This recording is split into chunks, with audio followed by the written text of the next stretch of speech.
오늘 말씀은 I can speak, me too라는 제목으로 하나님 말씀 함께 나누도록 하겠습니다. How are you? 네, 당황스럽으시죠? 설교 제목을 보고 또 많은 분들이 오늘 영어로 설교하는 거냐 천만에요.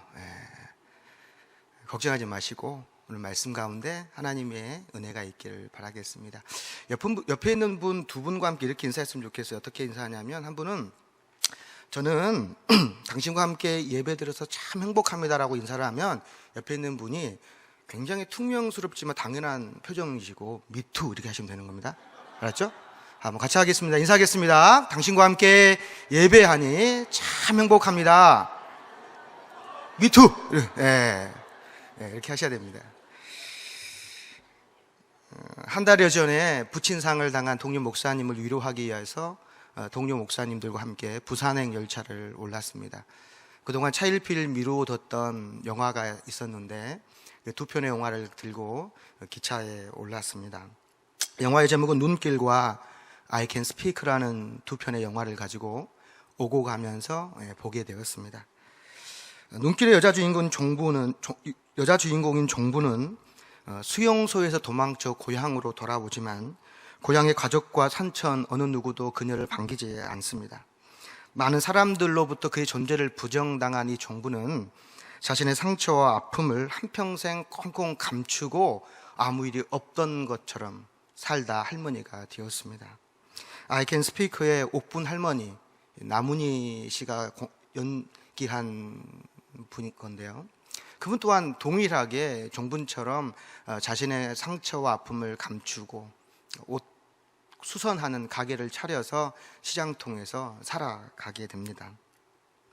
할머니의 유일한 소원은 영어로 말하는 거지요.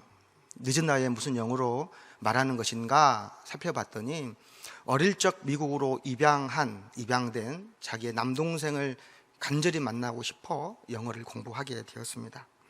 드디어 간단한 의사소통이 가능할 그때, 그러나 동생으로부터 돌아온다면 답은 나는 당신을 만나고 싶지 않습니다 입니다.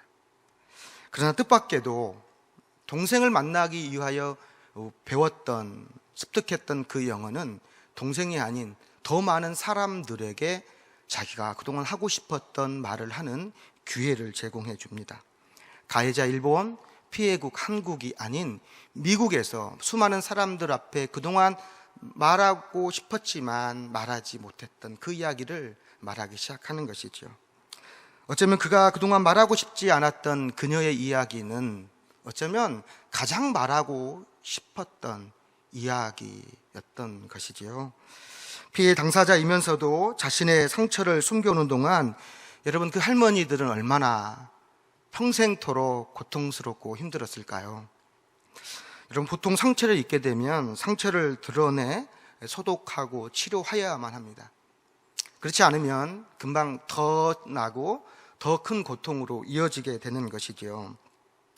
그럼에도 위안부로 끌려가거나 성폭행을 당한 피해자들은 그 상처가 강요에 의한 폭력이었음에도 불구하고 마치 자기가 잘못한 것인 양 말하지 못한 채 살아가는 것을 보게 됩니다.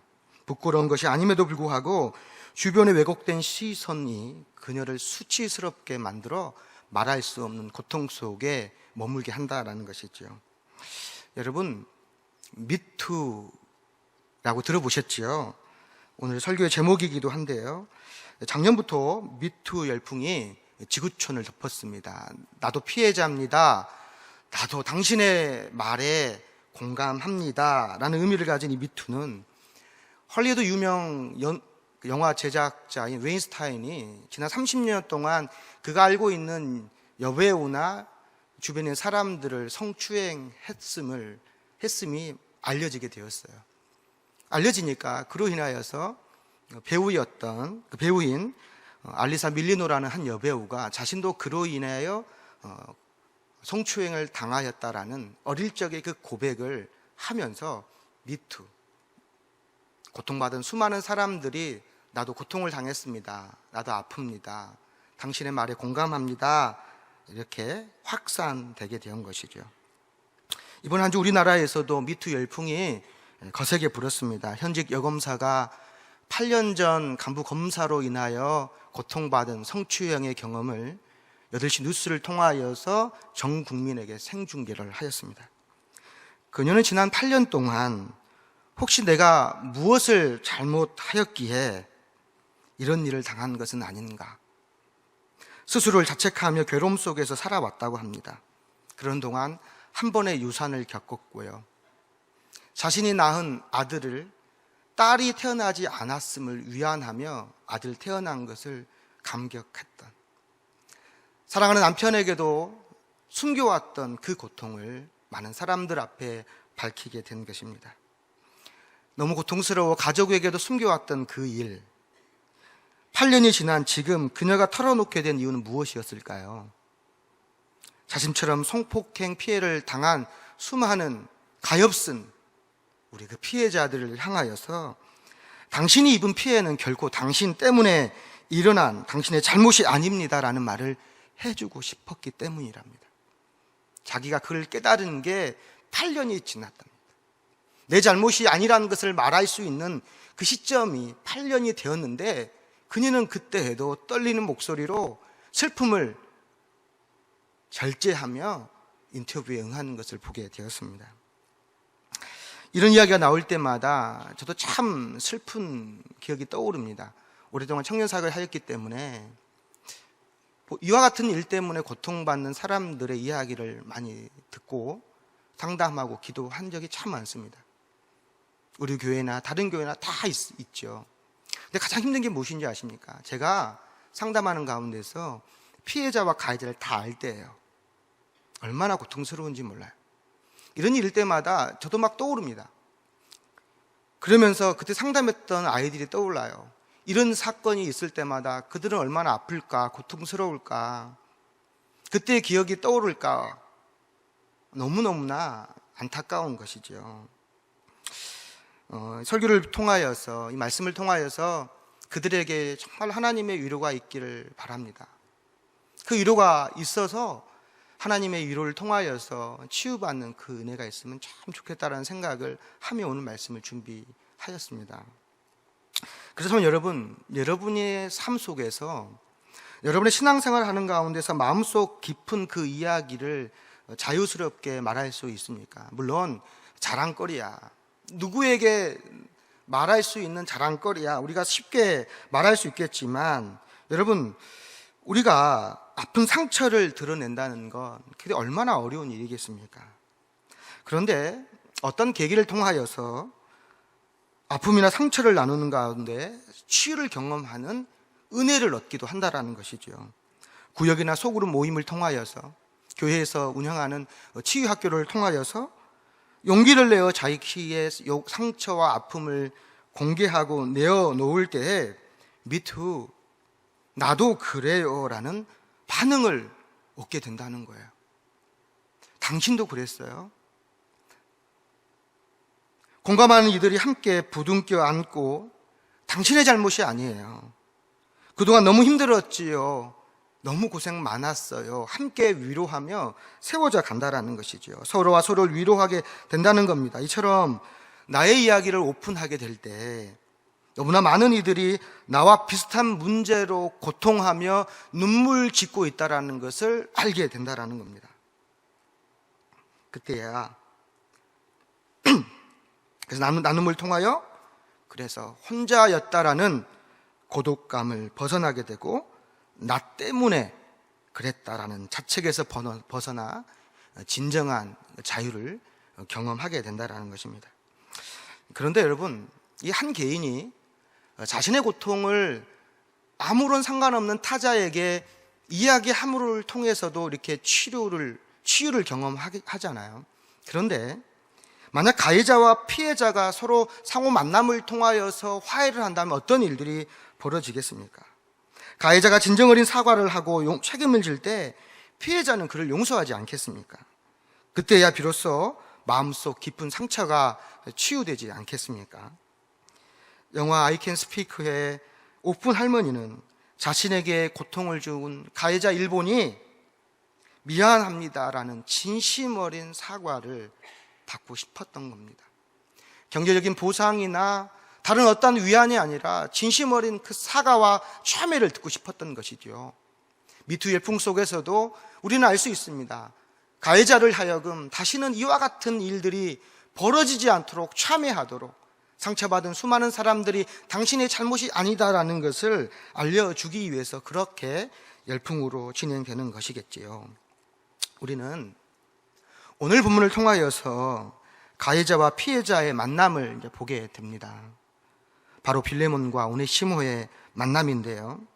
오늘 본문의 이야기는 바울이 빌레몬에게 보낸 편지로 오네시모라는 한 사람을 용서하여 달라라는 간청이 담겨 있는 서신서입니다. 복음으로 가능케 된 이 위대한 대화를 통하여서 사람의 힘으로 불가능했던 용서와 화해 현장을 우리는 이 말씀을 통하여 경험하게 된다라는 것이지요. 우리는 그 말씀을 살펴보도록 할 겁니다. 주인에게서 큰 손해를 끼쳤던 이 오네시모는 어떤 연유에서인지 알 수 없지만 또다시 죄를 지어 감옥에 들어갔던 것 같습니다. 그런데 그 감옥에서 위대한 사도 바울을 만난 거예요. 그로부터 예수를 영접하여 그리스도인이 되었습니다. 여러분, 그 믿음이 얼마나 자라났으면 신실한 그리스도 일꾼이 되어서 그 바울의 동역자까지 된 것입니다. 여러분, 그가 얼마나 바울을 위하여서 헌신을 다해서 돕는지요. 물질뿐만 아니라 그의 수고를 다하여 바울을 돕습니다. 옥바라지를 다 할 정도로 바울을 돕는 것이지요.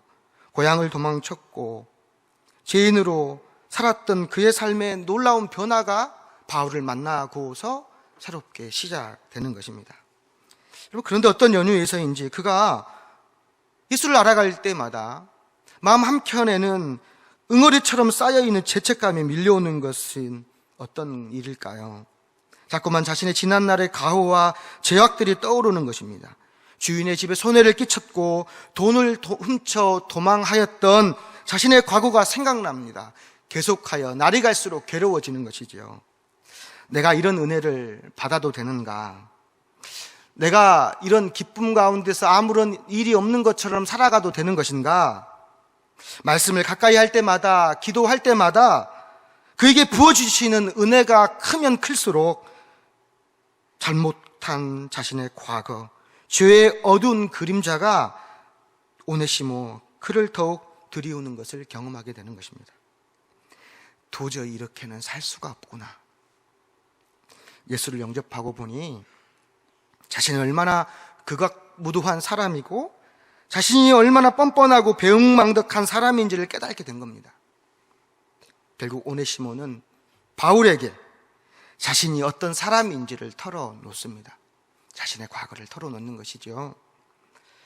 자기 자신의 과거를 다른 사람에게 털어놓는 것, 죄를 고백하는 것, 자기가 얼마나 형편없는지를 드러내는 것, 여러분, 은혜 받은 사람들의 한결같은 모습이지 않습니까? 구약에 나오는 많은 선지자들이 하나님의 현현을 목격하였을 때 모두 다 이런 표정, 이런 반응을 보였습니다. 저는 아이처럼 부족한 사람입니다. 저는 죄인입니다. 나를 떠나십시오. 바울을 만나 그리스도를 영접한 오네시모는 마치 하나님이라도 만난 것처럼 자신의 부족함을 바울 앞에 털어놓는 겁니다. 바울은 그때 오네시모를 향하여서 당신은 정말 형편없는 사람이군요, 이렇게 말하지 않았습니다. 오네시모의 고백을 들었을 때 바울 자신 또한 가만히 없는 흥분이 밀려오는 것이죠. 오네시모의 고백을 듣는 순간 바울의 미투가 일어나는 것입니다. 오네시모, 나도 마찬가지입니다. 다메섹으로 가던 중에 부활하신 주님을 만나기 전까지 나는 죄인이며 살인자였습니다. 스데반을 죽이는 데 앞장섰음에서도 그게 자랑인 양 뻔뻔스럽게 아무렇지도 않게 살아왔던, 그리스도를 따른 수많은 형제 자매들을 핍박하였던 죄인 중에 죄인입니다. 바울은 자신을 돌이켜볼 때 자기야말로 괴수 중에 괴수인데 오네시모의 그 잘못은 실제 아무것도 아니라는 것이죠. 이와 같은 바울의 미투, 여러분 오네시모는 얼마나 큰 위로를 받았겠습니까? 나도 그래요. 나도 그래요. 나도 죄인이에요. 나는 고상한 것인 것처럼, 나는 아무런 죄인이 아닌 것처럼, 나는 잘난 것처럼, 나는 아무 일이 없는 것처럼, 깨끗한 것인 것처럼 이 선을 발휘하는 바리새인처럼 하지 아니하고, 나는 당신보다 더 큰 죄인입니다. 그로 인하여 더 큰 고통을 입었습니다. 미투라고 말할 수 있는 이 바울의 말에 오네시모는 눈물을 흘리지 않았겠습니까? 내 죄는 아무것도 아니구나. 나보다 더한 사람이 이렇게 변화되어서 하나님의 말씀을 증거하는 사도가 되었구나. 오네시모는 깨닫지 않았겠습니까? 복음의 능력이 무엇인지, 주의 일을 하는 것이 어떤 것인지 깨닫게 된 것이지요. 바울의 모습을 통해 빌레몬은 더 도전받아 더욱 신실한 그리스도인이 되는 것이지요. 그래야 더 성장합니다. 바울은 빌레몬에게 보낸 오늘의 서신에서 오네시모에 대해 이렇게 보증합니다. 10절과 11절의 말씀입니다. 이 말씀 같이 읽겠습니다. 갇힌 중에서 낳은 아들 오네시모를 위하여 내게 간구하노라. 그가 전에는 내게 무익하였으나 이제는 나와 내게 유익함으로. 오네시모의 이름의 뜻은 무익한 자라는 의미를 가지고 있어요. 정말 쓸모없는 사람, 손해만 끼치는 사람이었다라는 것이지요. 그래서 빌레몬에게도 무익한 사람이었는데 변화된 이제는 바울에게도 편지를 받는 빌레몬에게도 너무나 유익한 쓸모있는 사람이다라고 추천하는 것입니다. 어떻게 그가 이런 변화를 겪게 되었을까요? 이런 변화가 어떻게 하여서 이런 변화가 일어날 수 있었겠습니까? 오네시모가 진정 예수님을 만났기 때문에 그렇습니다. 무익하고 죄로 가득한 그의 인생에 예수가 오시니 그동안 그를 둘러싸고 있던 어둠의 모든 권세가 사라졌습니다. 그 이후로 그의 삶이 하나님의 나라와 많은 사람들에게 유익한 존재, 무익에서 유익으로 그의 삶이 변화되었다라는 것이지요. 사랑하는 성도 여러분, 우리가 우리의 연약함을 드러낼 때 우리처럼 아파하고 힘들었던, 그러나 은혜로 회복된 주님의 사람들을 만나게 될 줄로 믿습니다.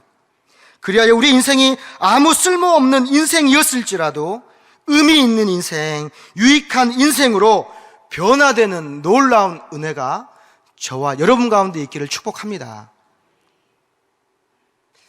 바울과 오네시모가 만들어내는 이런 은혜의 이야기, 여러분 여기에서 끝나지 않습니다. 하나님의 은혜로 새롭게 된 이 오네시모는 그의 인생의 전율과 같은 또 한 번의 변곡점을 맞이합니다. 오네시모는 하나님의 은혜로 죄의 문제가 해결된 후에 기쁨으로 하루하루를 보냈습니다. 그러던 어느 날 바울이 자기가 전도했던 수많은 사람들의 이름을 열거할 때 망치로 얻어맞은 것 같은 충격을 받았습니다. 바울의 입을 통하여 빌레몬이라는 이름이 나오는 거예요. 차마 자신의 입으로 말하지 못했던 그 사람, 여러분 상처가 너무 크거나 자기가 죄를 지면요 대상을 밝히지 못해요.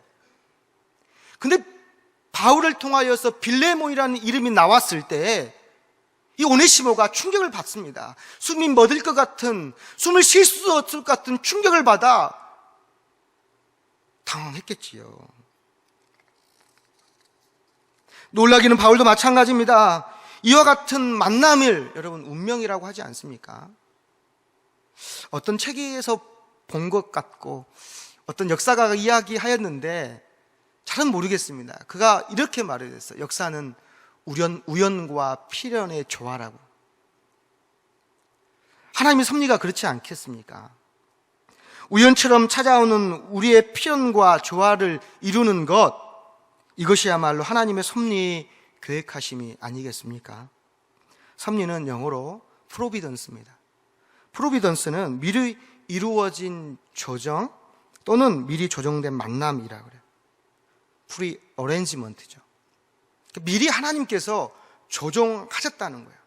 우리가 살아가는 모든 삶이 이미 하나님께서 먼저 가셔서 우리의 눈으로 볼 때는 우연처럼 보이는 일이지만 그 가운데서 하나님의 계획하심 가운데 그것을 필연으로 만들어 가신다는 것입니다. 때문에 우리의 삶은 우연적인 요소가 많습니다. 우리 인생을 바꿔놓는 사실 만남이 그렇지 않습니까? 왜 하필 그곳에서 그 사람을 만났던가? 여러분의 남편, 아내의 만남이 여러분 인생을 굉장히 바꾸잖아요. 어떤 스승을 만났는가, 어떤 친구를 만났는가, 그 인생을 완전히 변화시킵니다. 우연히 필연으로 연결되는 것이죠. 그것이 바로 운명이 되는 겁니다.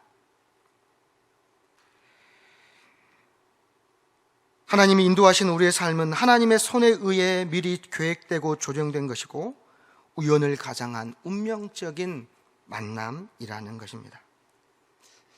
모세가 나일강에 버려졌을 때를 생각해 보십시오. 바로의 공주가 우연히 나일강으로 산책 나가지 않았다 한다면 건제넴이라는 모세의 이름을 그는 가지지도 못한 채 죽고 말았을 겁니다. 그러나 나일강으로 산책 나온 공주와의 우연한 만남을 통해서 히브리 노예가 죽어야 하는 그 모세가 왕자의 신분으로 변화되고 이스라엘 백성들을 인도하는 하나님의 지도자, 하나님의 사람이 된다는 것이죠. 하나님의 부르심은 늘 그렇습니다. 부르심을 받는 순간에는 그것이 우연처럼 보이지만 그 모든 것이 하나님의 계획하심 가운데 미리 조정된 필연적인 사건이라는 것을 우리는 깨닫고 만다라는 것이죠. 지금 모릅니다. 우연으로 끝난 줄 아는. 그래, 그것이 하나님의 섭리임을 여러분의 인생과 여러분의 신앙의 모든 삶이 그 우연히 필연으로 그 점철된 그 삶이라는 것을 우린 지금의 자리에서 과거를 회상할 때 깨닫게 된다는 것이죠. 그렇다면 우리 앞으로 이후의 삶은 어떻겠습니까? 앞으로 우리 가운데 다가오는 수많은 우연 속에서 우리는 무엇을 바라보고 우리 누구와 함께 우리의 인생을 계획하시고 인도하신 하나님과 동행하겠습니까? 우연히 때로는 재수없다 여기면서 그냥 흘려보내는 사건이겠습니까? 아니면 그 사건을 섭리처럼 바꾸는 그 놀라운 은혜가 저와 여러분 가운데 있기를 축복합니다. 하나님 인도하심을 간절히 믿을 때 우린 그 사건을 섭리처럼 받아들이게 되고 의미 없는 삶의 작은 장면들을 나의 인생을 바꾸는 한 장면으로, 한 만남으로 바꾸게 된다라는 것이죠. 오네시모와 바울의 만남이 그렇습니다. 사울이 예수님을 만나 변화되었던 것처럼 오네시모도 바울을 만나 완전히 변화되는 운명적인 만남을 맞이하게 된다는 것이죠. 여러분, 이와 같은 운명적인 만남은 이제는 오네시모와 빌레몬의 새로운 만남으로 확대되어 갑니다. 그러나 우리는 정확히 알 수 없습니다. 이 편지를 쓰게 된 이유를 알 수 없습니다. 오네시모가 먼저 빌레몬에게 가겠다고 한 것인지, 아니면 바울이 오네시모에게 야, 너 빌레몬 만나야 되지 않겠니라고 권유했는지는 성경 속에 나와 있지 않습니다. 그래서 이 말씀을 묵상하는 가운데 그건 중요하지 않고요. 우리가 깨달아야 하는 것은 이 만남 가운데 하나님께서 함께 하시고요, 이 오네시모에게 복음을 받아들이고 바울을 만난 이 오네시모는 빌레몬으로 가라는 하나님의 음성이 분명히 오네시모와 바울 모두에게 들려졌을 거라는 겁니다. 하나님의 음성이 들려진 이들, 그 음성을 들은 이 둘은 아주 위험천만한 그 계획을 준비하게 됩니다. 여러분, 일이 잘못될 수도 있어요. 빌레몬에게 편지를 전달하기도 전에 도망친 노예로 잡혀 죽을 수도 있습니다. 또는 계획대로 편지가 전달된다 할지라도 그날 빌레몬이 기분이 나빠 오네시모를 죽일 수도 있습니다. 오네시모 입장에서는 목숨을 걸어야 할 만큼 위험천만한 일이에요.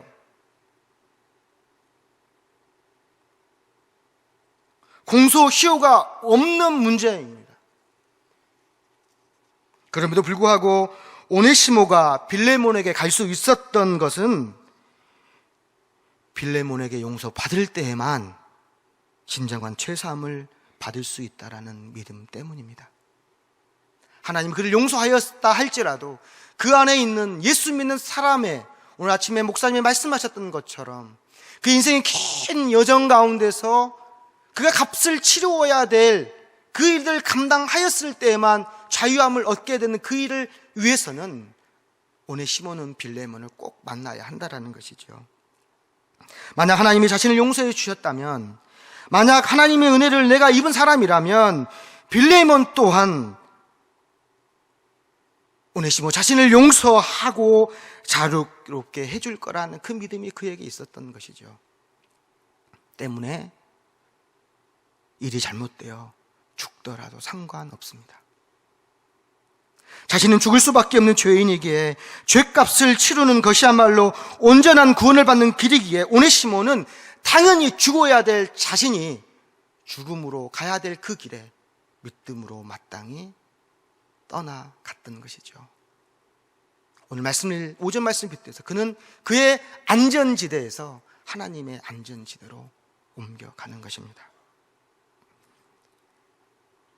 우리가 읽는 성경 말씀으로는 오네시모가 빌레몬을 만나는 장면이 나와 있지 않습니다. 그 말씀을 상상해 보고 싶어요. 내가 빌레몬이라면 이 선신서를 받았을 때 오네시모를 어떻게 맞이할 것인가? 우리는 상상력으로 그 현장을 한번 그려보면 좋겠습니다. 바울의 편지를 들고 온 오네시모, 허겁지겁 달려와 수년 만에 주인의 앞에 선 오네시모와 그와 만난 빌레몬의 두 사람의 표정. 여러분, 영화의 한 장면을 보면 굉장히 긴장 있는 장면이 아니겠습니까? 여러분, 야곱이 에서를 만나는 장면이 이랬을까요? 저는 이 말씀 묵상하는 가운데서, 또한 생각하고 기도하는 가운데서 저는 요셉과 그의 형제의 만남이 떠올랐습니다. 빌레몬과 오네시모를 만나면 어쩌면 요셉과 요셉을 죽이려고 했던 그 형제들과의 만남이 아니었을까요? 정말 거꾸롭고 민망한 이 만남 속에서 하나님의 인도하심, 섭리가 있음을 깨닫고 얼싸 안으며 감격의 눈물을 흘렸던 요셉과 그의 형제들, 그의 모습 속에서 오네시모와 빌레몬의 만남을 그려봅니다. 그 감격적인 만남에서 요셉이 어떤 대사를 했는지를 보면서 저는 빌레몬의 대답을 상상합니다. 당신들은 나를 헤아려 하였으나 하나님은 그것을 선으로 바꾸사 오늘과 같이 많은 사람들을 구원하게 하셨나니. 아멘입니까? 당신들은 나를 헤아려 하였으나 하나님은 그것을 선으로 바꾸셨다라는 고백. 내가 손해보고 아픈 것 같고, 요셉이 내가 고통받은 것이 형들 때문에 받은 것이지만 하나님의 섭리 가운데 있음을 인정할 때 용서할 수 있는 것이죠. 빌레몬도 그렇지 않았겠습니까? 하나님의 용서를 받은 이들은 사람들에게도 용서를 받을 수 있습니다. 하나님께 복을 받은 사람이라면 사람들에게도 복을 받을 수 있습니다. 요셉의 형제들에게 하나님의 은혜를 입은 요셉이 기다리고 있었던 것처럼 오네시모에게는 바울의 은혜를 입었던 빌레몬이 기다리고 있었습니다. 우리의 연약함, 잘못한 것을 내어놓는 그 발걸음을 하여 나아갈 때 우리 앞에 요셉과 같은 사람, 빌레몬과 같은 사람이 기다리는 줄로 믿습니다. 우리의 부르심과 순종에는 악을 선으로 바꾸신 하나님의 섭리, 운명 같은 만남이 준비되어 있는 것을 믿으시길 바랍니다. 여러분, 이 시대가 얼마나 뻔뻔한지 모릅니다. 잘못을 해도 용서를 구하지 않습니다. 잘못을 저질렀음에도 불구하고 어쩔 수 없었노라고, 기억이 나지 않는다고, 반대로 사과를 하여도 받아주지 않는 그러한 넉넉하지 못한 마음이 우리 가운데도 있습니다. 저와 여러분의 모습이겠지요. 가해자나 피해자 모두가 용서를 구할 마음도 용서할 마음도 없는 이 시대, 저는 이 말씀이 우리에게 주신 하나님의 말씀이라 생각합니다. 이런 시대에 사도 바울은 빌레몬에게 오네시모를 부탁했던 것처럼 오늘 이 말씀을 통하여 우리를 보내면서 다시 한번 부탁합니다. 18절, 19절 말씀을 같이 읽겠습니다. 시작. 그가 만일 내게